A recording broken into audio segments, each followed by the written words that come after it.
So ngayon may pumuntang Mazda 3.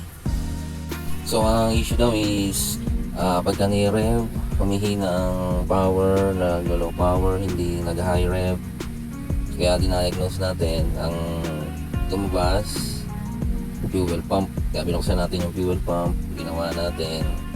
Ang naging issue ng fuel pump niya, yung mismo housing, singaw na. Kaya ang ginawa natin, nilinyahan natin ng bago, ng high pressure hose. At yun, successful at buti buo pa yung pump niya. At habang tinitest drive natin, okay na siya. Full throttle, full performance, highway, all goods. Kaso may lumabas na check engine.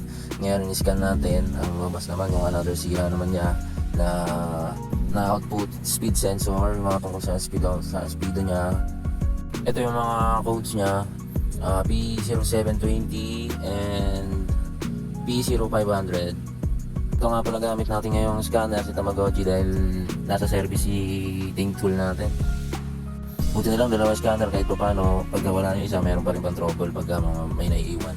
So yun, nag-basic muna tayo, nilinis muna natin yung mga contact ng mga sensor na yun. And nantayin natin yung feedback ni customer kung babalik pa. Pero kung bumalik man yun, sigurado magpapalit na siya ng sensor.